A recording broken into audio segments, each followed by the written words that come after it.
الحمد للہ رب العالمین والعاقبۃ للمتقین والصلاة والسلام علی سید الانبیاء وخاتم المرسلین وعلی آلہ واصحابہ اجمعین، اما بعد۔ بخاری شریف جلد نمبر 1 صفحہ نمبر 304۔ حضرت ابو سعید رضی اللہ تعالیٰ عنہ روایت فرماتے ہیں، ان طلق نفر من اصحاب النبی صلی اللہ تعالیٰ علیہ وآلہ وسلم فی سفرۃ سافروها، نبی پاک صلی اللہ علیہ وسلم کے صحابہ کرام کی ایک جماعت کسی سفر پہ نکلی، حتی نزلوا علی حی من احیاء العرب، انہیں سفر کے دوران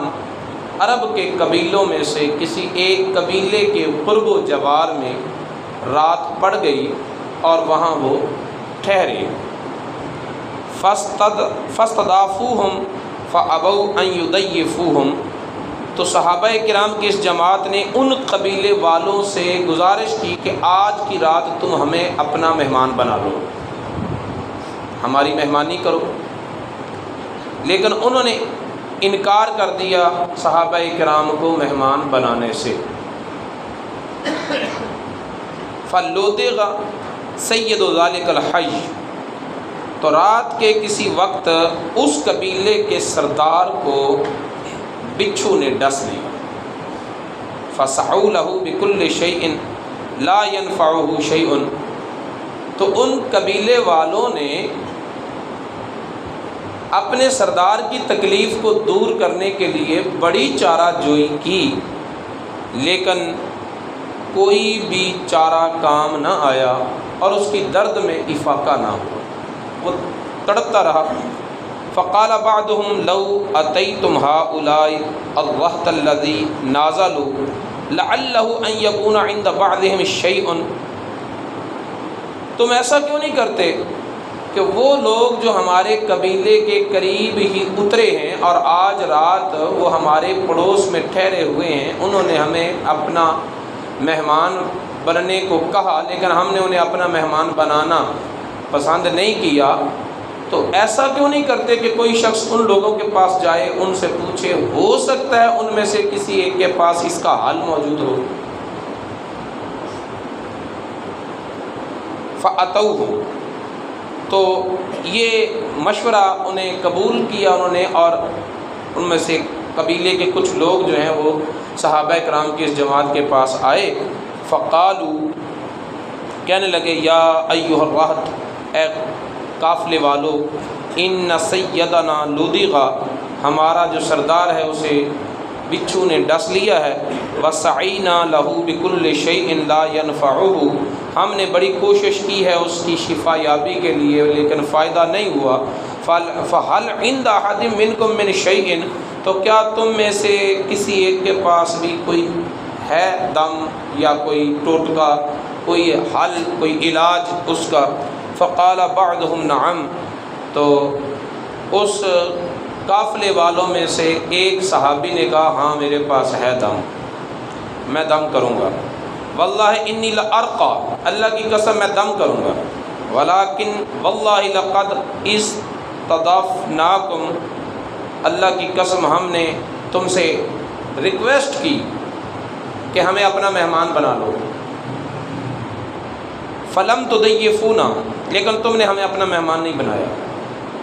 فما انا براق، اب میں بھی دم نہیں کروں گا۔ فما انا براق لکم، میں تمہیں دم نہیں کروں گا، حتی تجعلوا لنا جعلا، یہاں تک کہ تم مجھے اس دم کا معاوضہ طے کر کے نہ دو۔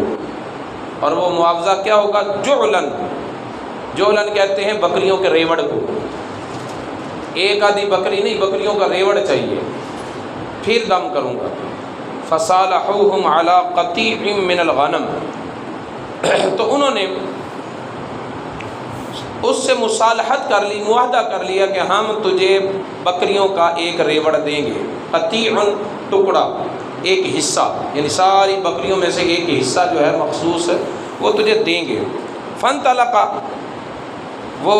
ان کے ساتھ چلا گیا اور اس نے ان کے ساتھ جا کر اس کے جو سردار تھا اس قبیلے کا، اس کو دم کیا،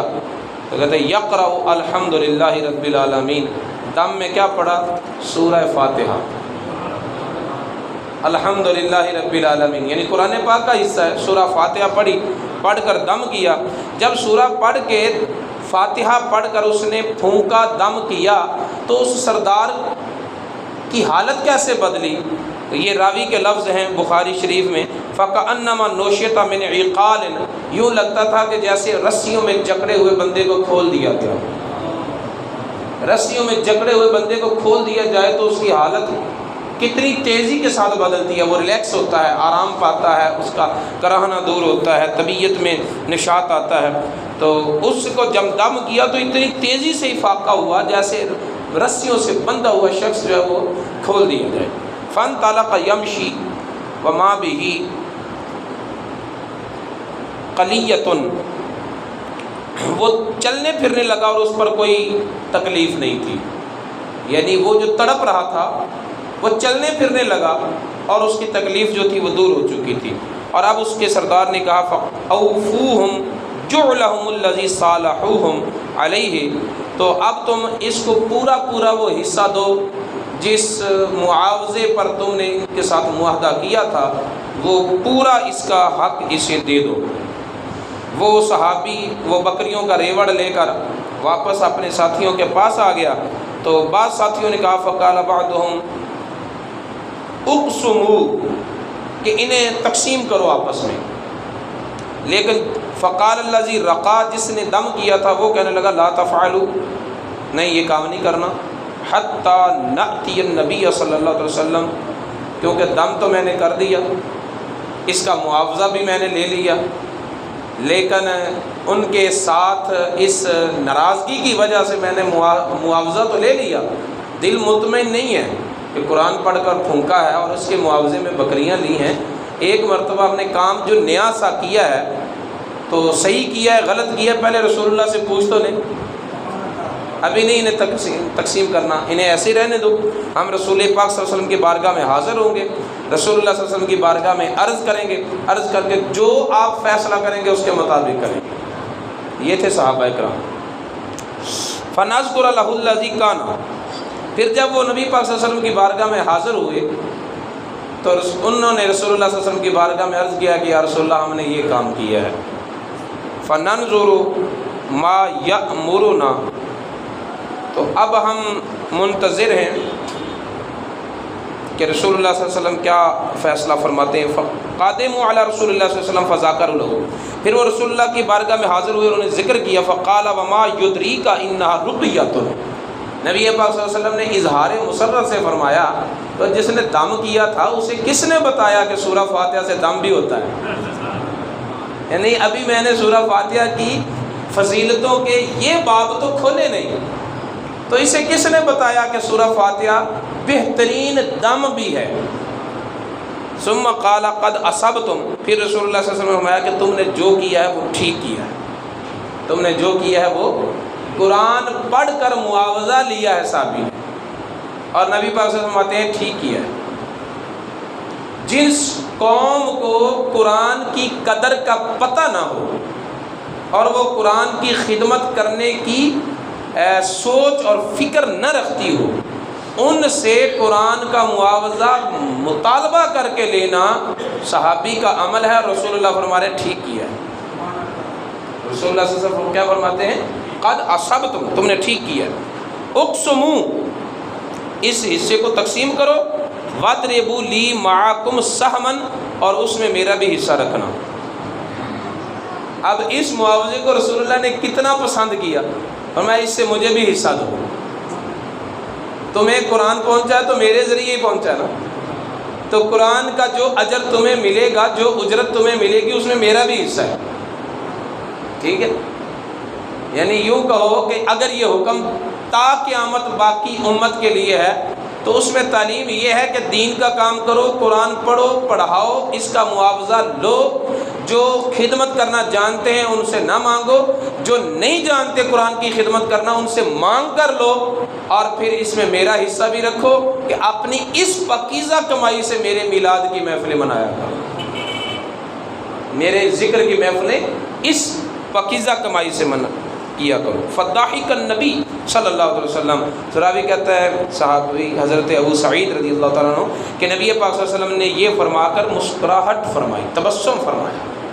اور یہ نبی پاک صلی اللہ علیہ وسلم کی خوشی کی دلیل تھی کہ نبی پاک صلی اللہ علیہ وسلم نے اس فیصلے کو اور اس عمل کو پسند فرمایا۔ اس حدیث مبارکہ سے صحابہ کرام کے اس عمل سے ظاہر طور پر یہ بات واضح ہوئی کہ دم کرنا جائز ہے، دم کرنا جائز ہے۔ حضور نبی پاک صلی اللہ علیہ وسلم خود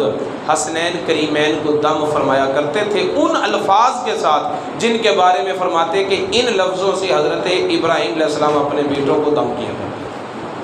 تو ان الفاظ سے نبی پاک صلی اللہ علیہ وسلم بھی دم کیا کرتے تھے اب امام حسن امام حسین رضی اللہ تعالی عنہما کو، تو دم کرنا جائز ہے۔ دوسرا اس سے یہ پتہ چلا کہ قرآن پاک کی بعض آیات یا بعض سور کو پڑھ کر ان سے شفا طلب کرنا یا حصول شفا کے لیے انہیں بطور دم پڑھنا بھی جائز ہے۔ جن دموں سے، جن تعویذوں سے نبی پاک صلی اللہ علیہ وسلم نے منع فرمایا ہے وہ ایسے دم اور ایسے تعویذ ہیں، ایسے منتر ہیں جن میں کفریہ کلمات ہوں، شیطانوں کے نام ہوں، اور اس میں